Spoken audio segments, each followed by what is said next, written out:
Welcome all to the Newcrown podcast. My name is Daryl, and I am back with another episode and another guest. This special guest helped another person with my documentary, and she also was involved. Laura, if you have watched Foreign Legacies, that's also linked in the description below. This is long time coming for some people. You want to introduce yourself? Hey man, so my name is Kevin Benitez, and people call me Benny Mestizo as well, which is my producer name. I am mainly a mix engineer, mix and mastering for music, and mixing for post-production for television.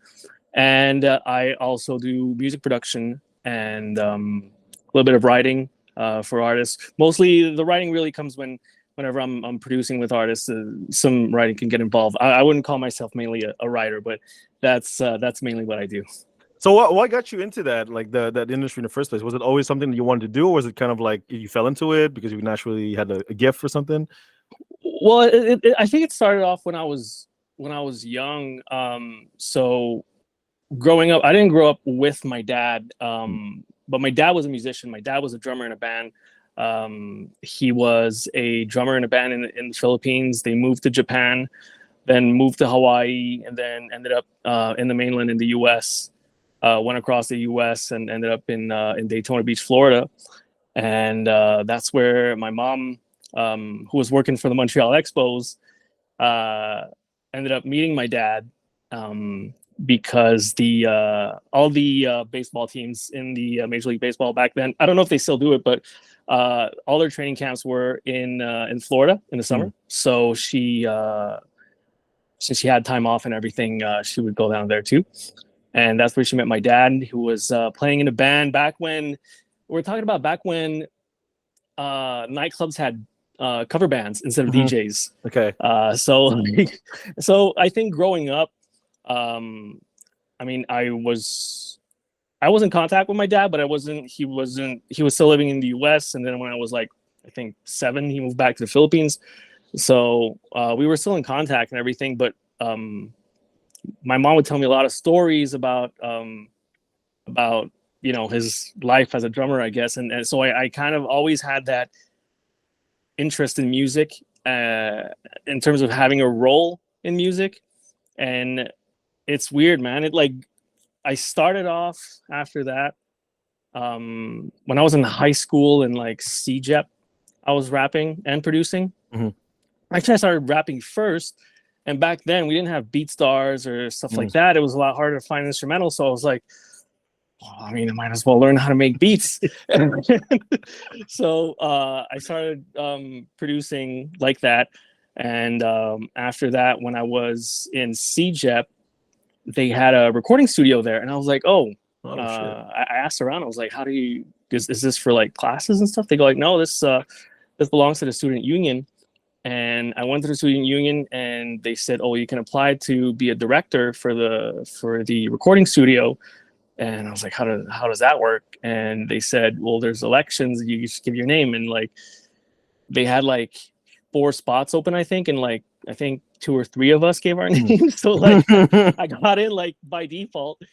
So that was pretty fun. And I learned a lot there. It's so funny because looking back, like now that I work in the field, I really can tell that I had no clue what I was doing.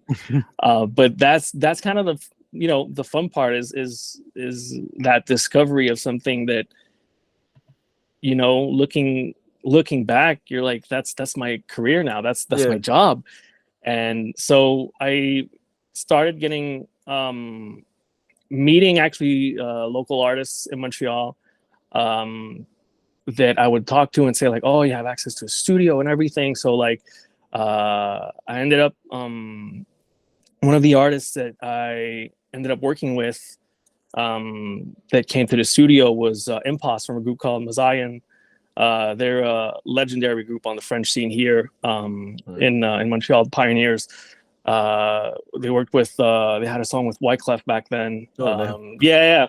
So and then once I was done with CJEP, some of his associates had a studio, and I ended up interning there for interning slash working there for about, I want to say 1 or 2 years. And then they started working at another studio in on the South Shore in Boucherville. And that studio was looking for an intern, and I volunteered. And that's where I spent the first 10 years of my career, just doing everything, learning how to mix, master, produce. I remember my old boss when I got there. He was like, "Oh, what kind of music do you produce?" And I was like, "Mostly hip hop." So he's like, "Okay, I'll make you work on everything but hip hop for the like." He didn't even say for how long. He just said like, "I'll make you work on everything else." And I ended up working on like a folk album, on a music for a kids show as well called Mix Mania. What were the struggles? What were the biggest challenges you found when you first started? The worst part is I wasn't even known as a mixer. I was an assistant in a studio, and I was mainly known for my production, weirdly. So let's say my old boss was a producer, and he would start a beat and I would just like polish it. Like I would do a lot of polishing and stuff like that, and prepping demos too and stuff like that.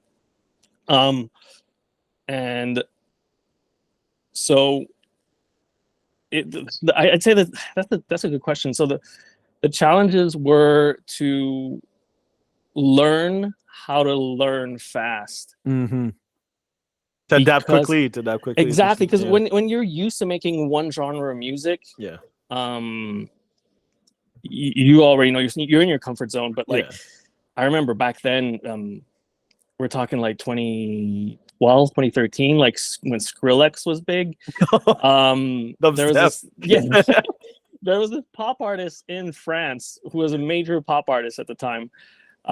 We're talking like one of her albums that my old boss did went platinum 3 times there. Oh damn.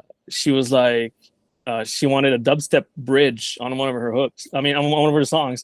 And so he called me in the morning. He was like, "Can you get to the studio like now? She wants a dubstep bridge and she wants it for today." So I had no clue how to do that. You know what I mean? So I had to learn how to learn fast.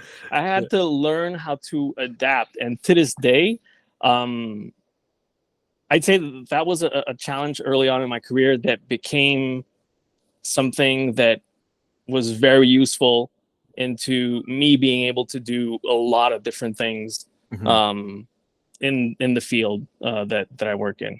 Well, why'd you kind of abandon the sort of, well, I don't know if you did, but like, did you like leave off of the track of being a rapper and whatnot, or you wanted to focus behind the scenes? I got so consumed into, wow, this is like, I actually have an opportunity to have a career in this. Gotcha. And I got consumed into being as good as I can. And I wanted to become a sponge. And and I think the artist life is a very hard life. I'm in a position where making music doesn't making music won't, well, I mean, not that it won't, it can, but it's very hard to pay the bills. Making music. What I'm fortunate is that I'm not the one making the music, or partially I am, but I'm servicing the artist. So my client is the artist, is the labels, is the TV production companies.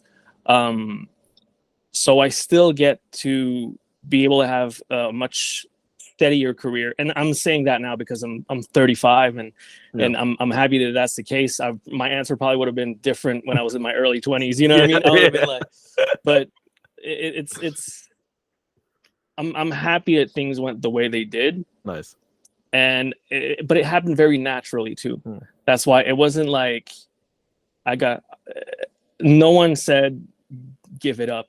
It was really just me naturally falling in love with production too. Being behind the scenes with some of the greatest too. Like we're actually funny. We were talking about it did go full circle. Talking about Imposter and Mazayan, because I ended up working in the studio. Working. I was an assistant engineer. Like it wasn't much, but just to be in that room was insane. But I got to be in a few sessions with Wyclef, and that was. I grew up on the Carnival, and also like. I was a little young. Yeah, well, I was a little young for the Fugees when it came out. Yeah. But I still grew up on the Fugees and on like a lot of Wyclef solo stuff.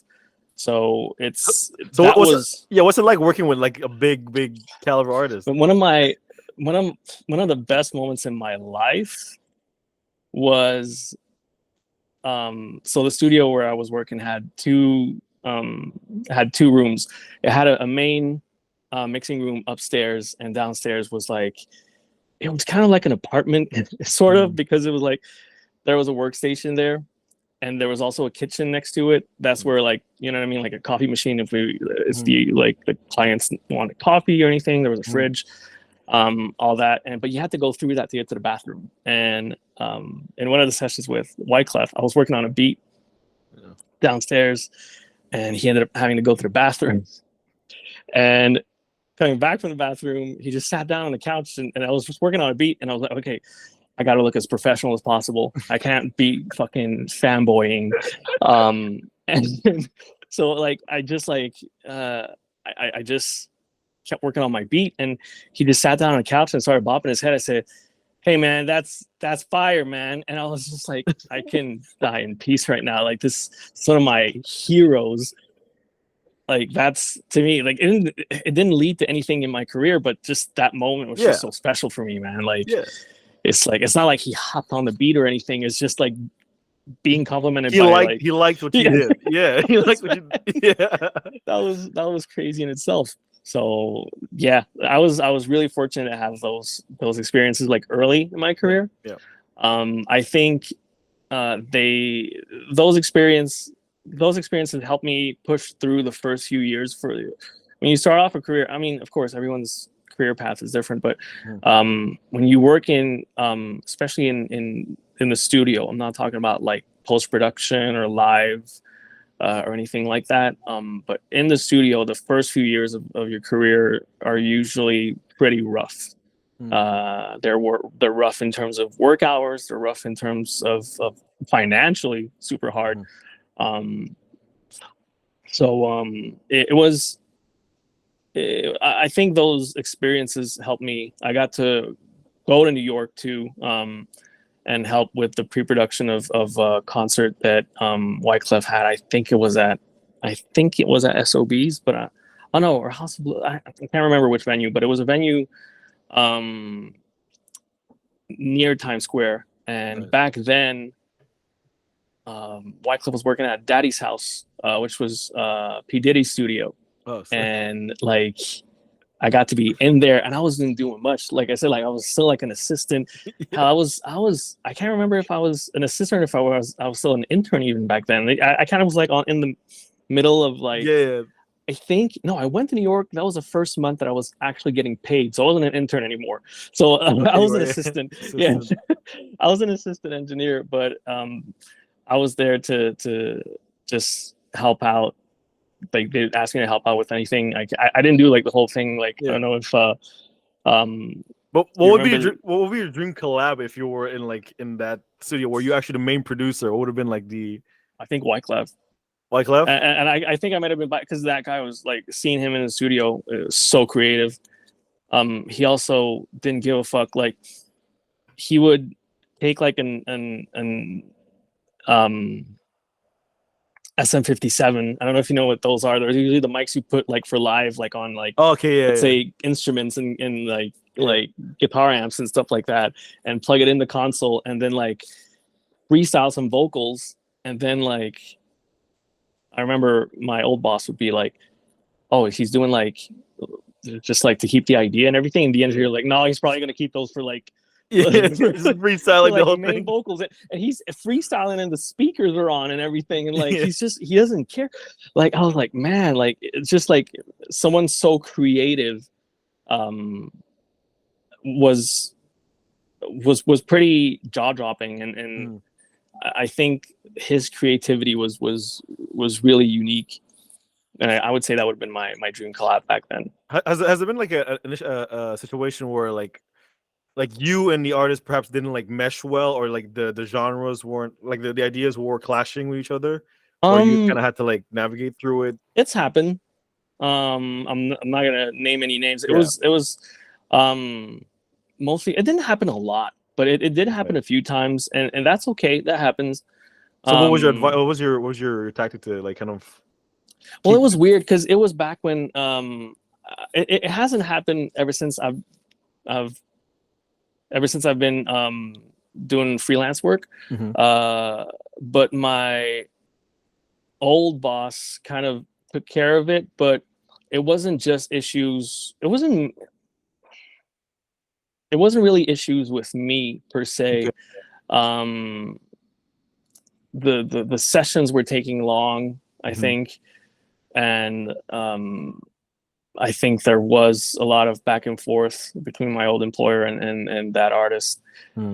And but like, I'm very clear now when I talk with artists, and I tell a lot of them, like, it's very possible that we don't mesh, and that's okay. To me, a producer, see, that's the thing. For a lot of people, they think production is a very technical and creative job, and it's to make beats, and that's it. To me, it's one aspect, the beat making, but to me, it's bringing out the best in the artist and having the best finished product. So when I do a production job, even mixing and mastering gigs, the way I see it, I work for the song. My client is the song or the project, the album, the EP, whatever. It's the finished product. But the thing is that you can't have also just an approach where it's the final product, because I'm not going to start arguing with the artist in terms of, like, I really think this is better than your vision for the song. Because at the end of the day, it's also the artist's name that's on that song. So, and in order for an artist to give their best performance, they have to believe in it 100%. So, but then again, by saying it like that, it also ends up to the final product. If you don't, if you go against what the artist, the artist's direction, you're not working in the favor of the song, because then that artist isn't going to give their best performance, and then the song won't. So it's a very it's not a very technical job, I find. It's more of you have to be very empathetic, and it's a human connection job to me, being a producer, way more than being a beat maker or anything. Because now you can just take loops, pre-made loops on Splice, and I've heard, like, all the MIDI's already made, just put in this. Like, and that's okay. I mean, at the end of the day, does the public care? They don't know. Because when you're also, like, a lot of producers look down on people that use loops. I use loops, and I actually sometimes hire musicians. And because at the end of the day, it doesn't matter. We're not selling our skills to the audience. We're selling music, so to speak. When I say selling, I'm like, that's the product that we're presenting. But what we're selling is, you have to ask yourself, why does a listener listen to music? And usually it's to feel something. That's for all genres of music. If it's club music, that's because they want to party and have fun. It's the vibe, it's the vibe, and you know what I mean. Like, if they're feeling romantic or like, you know what I mean, like, whatever, they'll listen to R&B. Like, so at the end of the day, what you're selling is an emotion, is a product that'll make your audience feel something. And to me, at the end of the day, like, that's the only thing that matters. So what's your style of producing? What if you have a signature, if you will? What would be like I don't really have a signature anymore. Because I work in so many different genres. Yeah. It would be hard to keep the same signature if I'm producing a country record. Yeah. And then, you know what I mean? Like, fair enough with different genres, yeah. But like for example, like Pharrell has the 4-count. You know yeah, what I mean? Or like Kanye Yeah. has the sampler, the whole. So like, no, I definitely don't have a signature, but I feel like it's just something that's not for me, but I think that producers that do have a signature is also a really cool thing. As far as own essence, you know, exactly, like his own identity. And as far as branding wise, you know what I mean? Like, you recognize a Pharrell track instantly. Yeah. So it's Timbaland, the same thing. Like, and we're talking about two of the greatest right there. The two that I just named are like two of the greatest. But then you look at someone like Wyclef, who I consider one of the greatest. People don't often think about that, but the guy produced Maria Maria for Carlos Santana. He produced for Destiny's Child. He produced for Whitney Houston. Nice. And so see, like, I just named like 3 different genres right there. Like, so I also see as goats people that don't necessarily have a signature, but the thing is that the signature really helps brand exactly. So what would be like your I mean, obviously you're kind of like oriented towards hip hop because that was the roots, but because you've kind of worked on different genres, have you ever tried to incorporate different genres into like your modern day producing? So like, you know, like obviously like Pharrell was a good example where he kind of meshes different genres, where has pop in there mixed with R&B, hip hop sometimes, and there's like sometimes there's soul, you know. Have you ever like do you kind of like try to blend different genres together, or you kind of want to stick traditional and kind of boom bap? It really depends. It really depends on the project that I'm working on. Like, I think the best example is an artist that I'm working with right now. He's an African artist, but he lives here, called Mayan Dono, and he had a song. It was a fusion of pop, Afrobeat, and traditional French Canadian music. Okay. And like, we're talking about like Sugar Shack music, like, you know what I mean? And it was just so wild that I was like, man, I'm excited to work on this.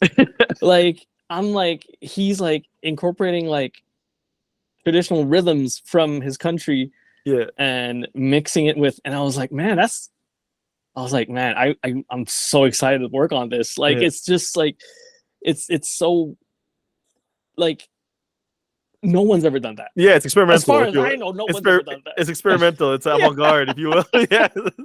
It's experimental, and the you know, I mentioned that there was pop elements. It's not necessarily there was pop elements, but we had to make it pop in terms of structure-wise. Gotcha. Being radio friendly. I don't like that term because like pop, I don't even consider pop as being a genre. Yeah, it's just popular. It's popular music. Exactly.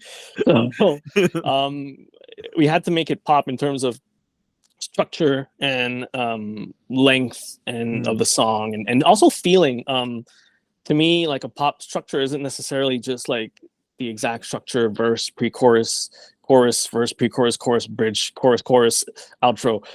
It's really the it's a lot of storytelling in the verses, and then in there somewhere some tension build up, chorus where there's tension release, and just like a back and forth, push and pull. Exactly.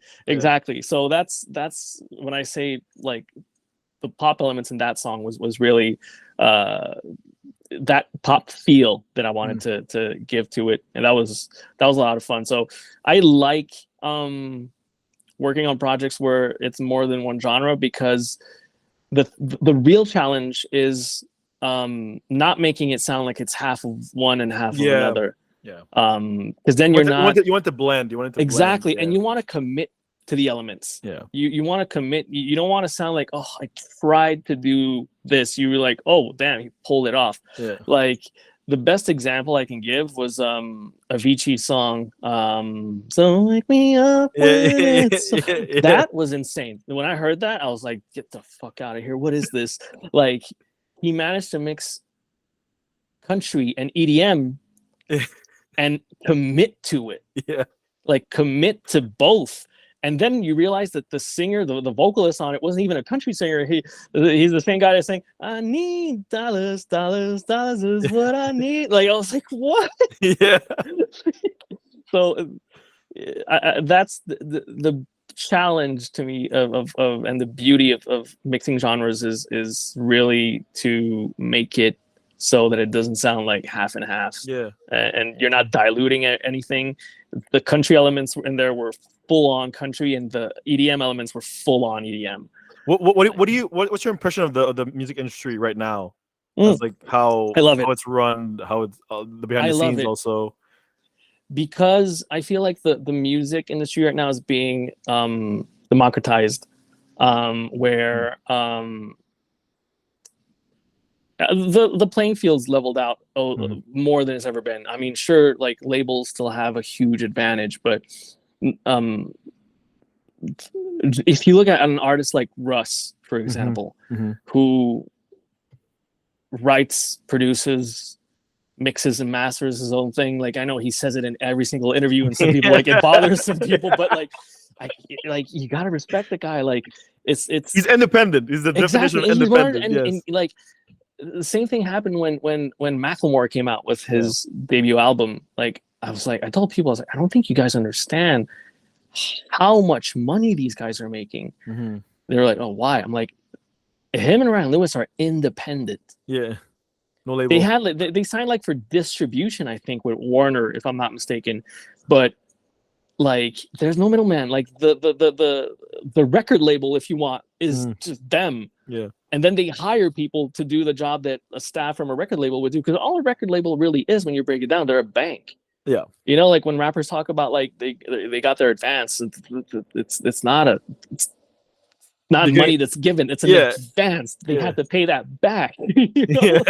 So it's like, I think then again, Russ was saying like, instead of getting a record label or a record contract, just get a loan from the bank and do your own shit. Yeah, exactly. You own 100% of the masters. That's exactly. The well. It's so incredible, especially with apps like TikTok. TikTok is man, I love social media. It helps a lot.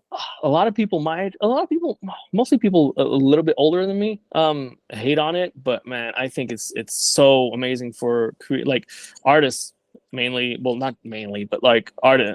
I'm talking about that because it's my field, but for creatives in general, the number of independent artists that blew up on TikTok, and then you've got record labels who try to do the same thing intentionally, but that's the thing, it doesn't work. Like it's what's so fun right now about the music industry. It's so chaotic that no one knows what they're doing. That's the thing, no one knows what they're doing.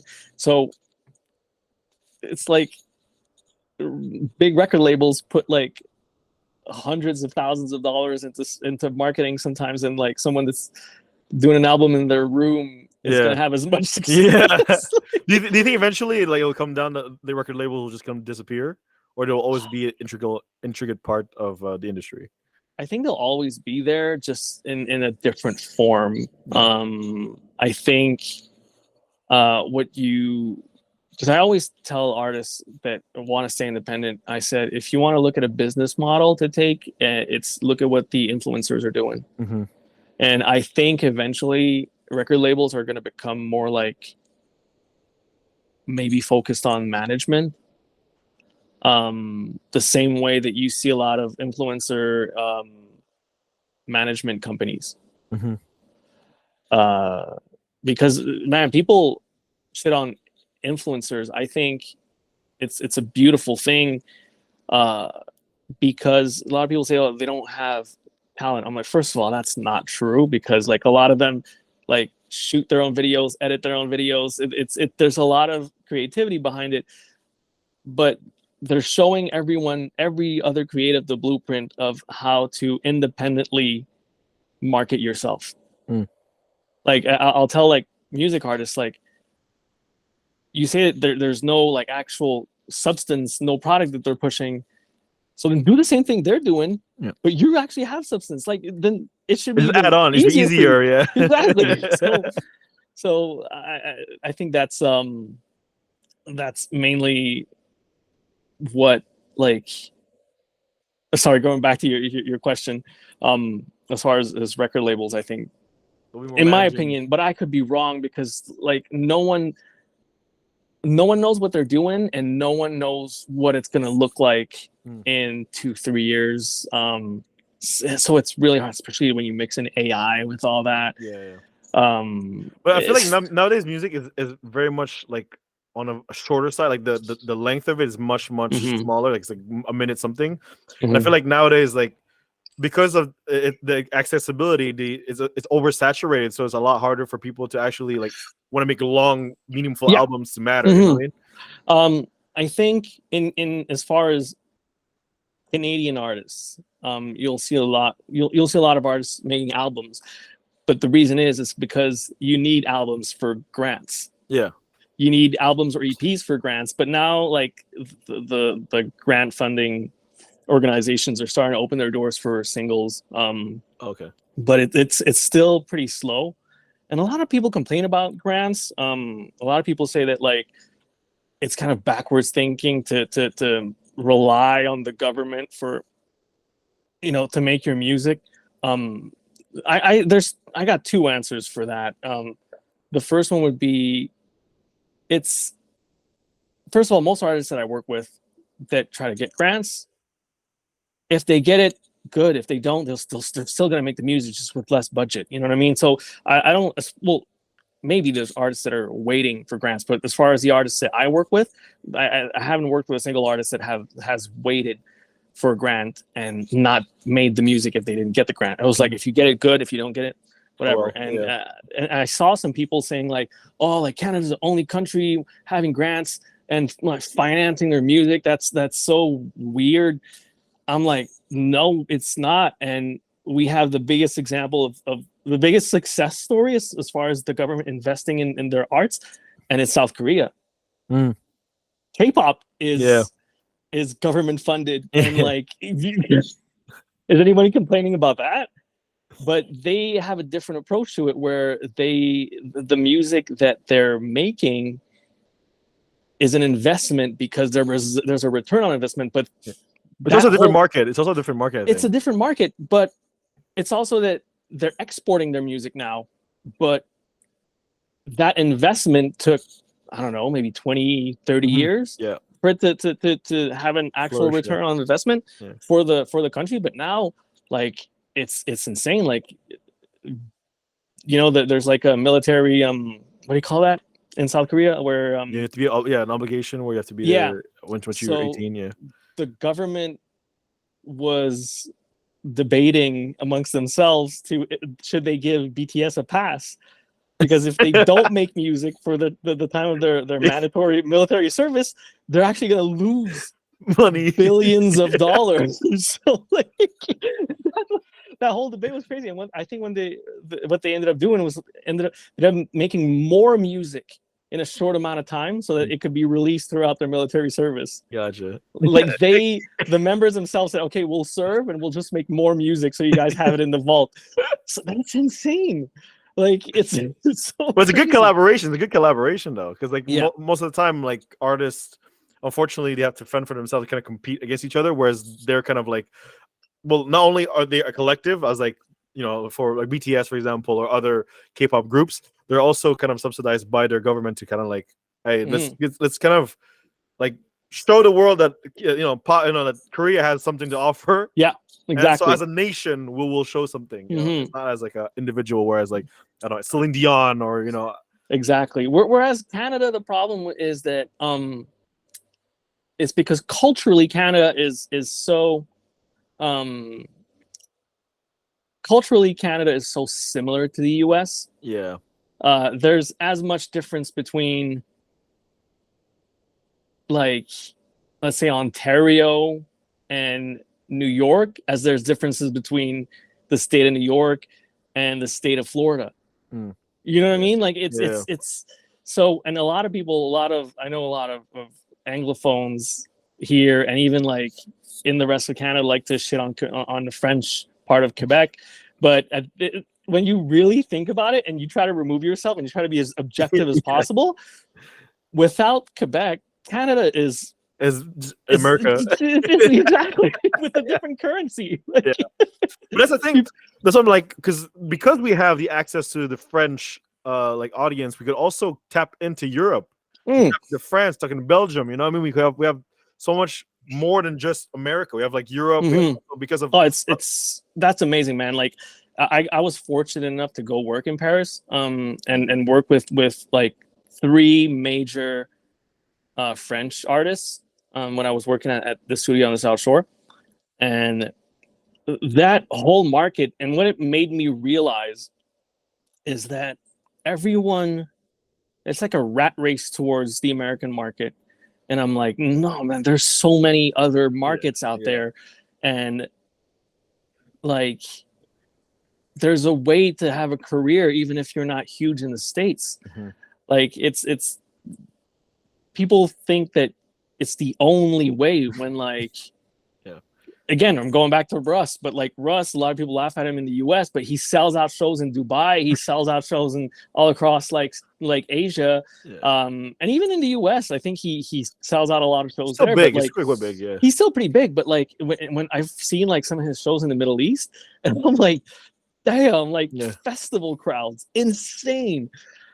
So it's there's sometimes you gotta zoom out a little bit. Exactly. Scopes, exactly.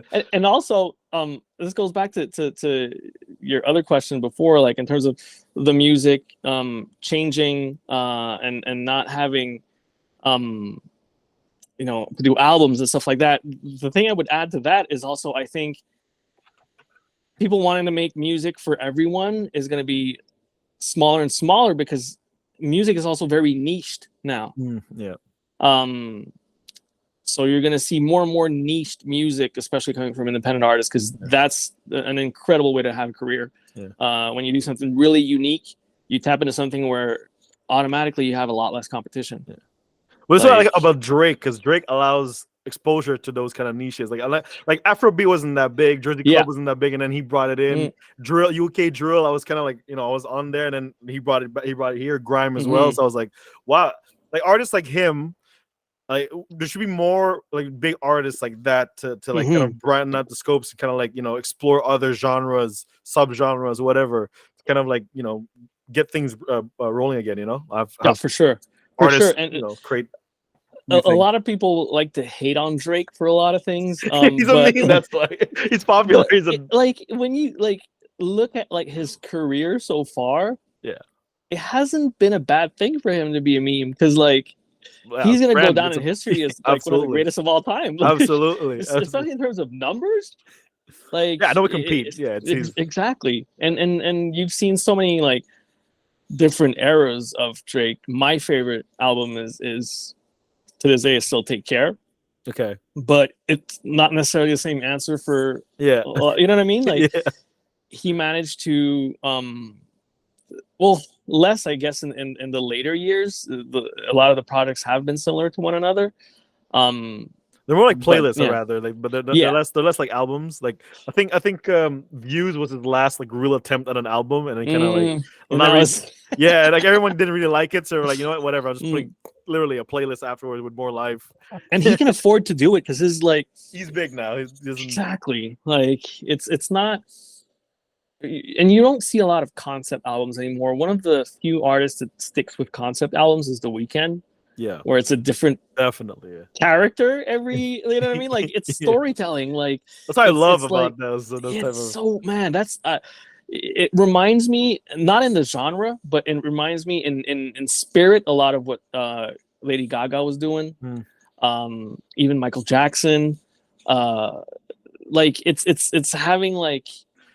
it's a concise album. concepts. It's a concise Yeah. album that makes sense, you know. And That's it's a what, universe yeah. that's built around the album visually too, and like that's what it's Logic tried to do. Logic it's tried to do, but it kind of like went sideways a couple of times. So I was like, everyone's like, okay, you yeah. know. But I mean, to wrap this up, what do you think? Like, what would be your advice to younger producers, younger mixers who want to enter the industry? Was it like go to school or kind of like just do yourself? What would be your advice? School is a good base. I didn't go to school. It's funny because I had a bunch of interns that I had to take care of, and I usually tell them at the end that, yeah, by the way, I didn't go to school like you did. Because it's a good base and you're going to meet a lot of people there that you're going to grow into the industry with. That's why I think it's a good base. Although there's not a huge percentage, unfortunately, of the people that do go to school that end up in the industry. I think there's more and more. I spoke to someone that's a producer and a teacher at one of the schools, and he said, actually, a lot of my students now, they end up in like video game companies and stuff like that. And I'm like, oh, that's really good, because Montreal is big on that. Yeah, it's huge for video games. But for the people that it's going to give you a good base, but the thing is that you have to learn how to adapt. And it's an industry. That's how I ended up being like a post-production mixer, because like literally how it happened, I had mixed one show before at the studio where I was working. We did a lot of music for television. And what we do is that instead of scoring everything, we'd have like, let's say we'd make 15 pieces of music and then stem them out. So let's say if the director wanted like to score themselves, like just like, the melody or the just drums, you know what I mean? Like, so that was fun. So, but when we would get these contracts, we would also get the mixing contracts, and we would hire a mixer, and I had to do the corrections for the mixes. So he would mix, then send it to the production company, and then the production company would come back with mixing notes, and I was the one doing the mixing notes. And one time I was like, "Hey man, can I just follow you in a mixing session?" He was like, "Sure." And I ended up mixing a show like right after that, and then I stopped working at the studio. Like a year later, someone called me, and they had hired that mixer for a show, but he could only do half of the series. And they said it's a talk show. The guy we hired gave you as a reference. He said that you mixed a lot of shows, and I was like, oh yeah, I mixed a bunch of shows. Just like, and so I ended up, well, I had co-mixed a bunch of shows, but by myself I had done one. So I said, yeah, sure, I'll do it. And like, I really worked hard on, I was like, okay, I gotta adapt. And I ended up doing a really good job. And after like 3 weeks there, they're the production company that does Occupation Double, which is like the biggest reality TV show in Quebec. And they said, oh, well, our mixer that we've had for like the last 5 seasons left. Do you want to do Occupation Double? So I was like, let me think about it. Because like, it's well, first, I'm not mainly a TV mixer. And I was like, I want to focus on music and everything. And as I was getting back home, I was like, what the fuck are you talking about? Let me think about it. Like, are you dumb? And so I called them as soon as I got home. I was like, yes, I'll do it. And then they made me sign like 5 NDAs the day after I said yes. and during Occupation Double, they said, oh, we're gonna have Survive. We just signed a deal to do the Quebec version of Survivor. Oh my god! And they're like, "Do you want to mix it?" And then I said yes. And then I saw a trailer. I was like, "It's in the Philippines." I was like, "Oh my god, this is a dream!" And I was like, "I'm mixing from here, from Montreal." But like, it's just like the fact that, like, it's repping the home. Exactly. So like, I was like, "Let me rep." And so I said yes to that. So now it's like 80% of my income is mixing television shows. So, but that's because I learned to adapt. That's cool. And in a job where you in a field where your job is threatened by AI and by a lot of different factors, you don't have a choice but to adapt. So I would really tell young producers 2 things: like zoom out, the first thing would be really to zoom out. Like yes, you've got your head in your computer and you're making beats, and yes, you're really good. Zoom out and like look at the bigger picture, and instead of focusing on your snare, focus on the final product, on the song itself, on what the listeners are actually going to be listening to, and that would be the first thing. And the second thing, okay, let's say three things, because the second thing would be like open your mind and start like get outside of your comfort zone. It's going to help you for your main thing. You remember earlier when I said like my old boss said like you're not going to work on any hip hop? Yeah. So I was working on everything else, and like a year and a half later, he said, "Oh, I've got this hip hop thing. You want to do it?" And I was like, "Sure." And I was stoked, and I made like the best beat I ever done in my life. And I was like, "Oh shit, okay." Like thinking outside the box really helps you creatively when you go back to what you're really good at. And the third thing would be what I just said, and it's like learn to adapt. Learn, because it's a field that's always changing. I've been doing this since professionally. It's been my only job since 2012, and like more than 10 years, a little bit more. Exactly. So I would have never made it if I didn't learn how to adapt. Nice. That's the three main things. Well, thanks again for being on the podcast. I know you gotta leave soon.